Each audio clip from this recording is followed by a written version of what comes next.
అందరికీ మరణాత. అందరూ ఎలా ఉన్నారు? ఏంటి? ఎలా ప్రార్థన చెయ్యాలో తెలియడం లేదా? నేను ఎక్కువ సేపు ప్రార్థన చెయ్యాలనుకుంటున్నాను కానీ, ఏ విధంగా ప్రార్థన చెయ్యాలి? ప్రార్థన చేసినప్పుడు ఏం అడగాలో తెలియట్లేదు.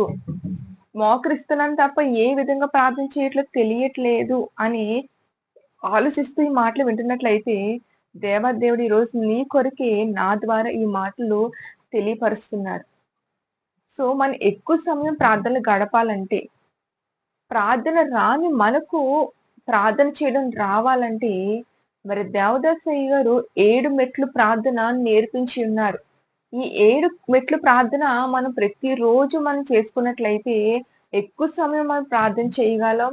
అలాగే ఎలా ప్రార్థన చేయాలనేది కూడా ఈ 7 మెట్ల ద్వారా దేవదాసయ్య గారు మనకు నేర్పించి ఉన్నారు. సో, మరి ఏంటి 7 మెట్ల ప్రార్థన? ఎలా చేయాలి అనేది మరి ఈ యొక్క వీడియోలో మనం నేర్చుకుందాం. సో, షార్ట్ వీడియో కాబట్టి 2 షార్ట్స్ కింద నేను ఇది అప్‌లోడ్ చేస్తాను. సో, ఈ షార్ట్ తర్వాత నెక్స్ట్ షార్ట్ కూడా మీరు చూడండి. మరి 7 మెట్ల ప్రార్థన ఎలా చేయాలి అనేది 7 మాటలు కూడా నేను మీకు తెలియపరుస్తాను. మరి మొట్టమొదటి మెట్టొచ్చి మరి నీవు చేయవలసిన పనేంటంటే ఆయన సన్నిధిలో మోకరించి మనోనిదానం కలిగి ఉండాలి. అంటే నువ్వు ప్రార్థనకు మోకరించగానే చెడ్డ ఆలోచనలొస్తాయి. మంచి ఆలోచనలొస్తాయి. సో, అనేక ఆలోచనలొస్తాయి.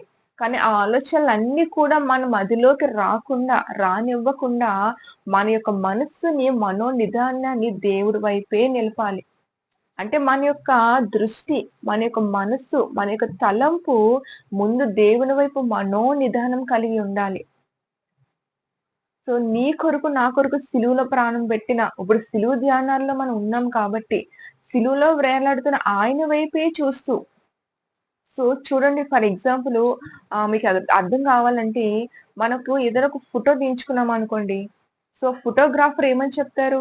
ఫోటో తీసేటప్పుడు ఆ కెమెరా వైపే నిదానించి చూడమంటారు కదా! సో, ఫోటో క్లిక్ చేసే వరకు కూడా దాని వైపే మనం చూస్తాం కెమెరా వైపే. అంటే మనోనిదానం కెమెరా వైపు మనం నిలుపుతాం. అలాగే నువ్వు మోకరించిన వెంటనే నువ్వు చేయవలసిన మొట్టమొదటి పనేంటంటే, నీ యొక్క మనస్సుని మనోనిదానంతో దేవుని వైపు నిలుపు. అండ్ రెండో మెట్టొచ్చేసి పాపపు ఒప్పుదల. ఈ రెండో మెట్టులో నీవు తెలిసి తెలియక చేసిన పాపాలు చిన్న, పెద్ద పాపాలు ఏదైతే ఉన్నాయో అది ప్రభు ఎదుట ఒప్పుకుంటూ ప్రార్థన చెయి. దేవా నాకు పలానా బలహీనత ఉంది, పలానా వ్యసనాలున్నాయి, పలానా శారీరకమైన సంబంధాలున్నాయి, పలానా చెడ్డ అలవాటుందని ఏ పాపమైతే ఉంటుందో ఆ పాపాలన్నీ కూడా ప్రభు ఎదుట ఒప్పుకో మనస్ఫూర్తిగా.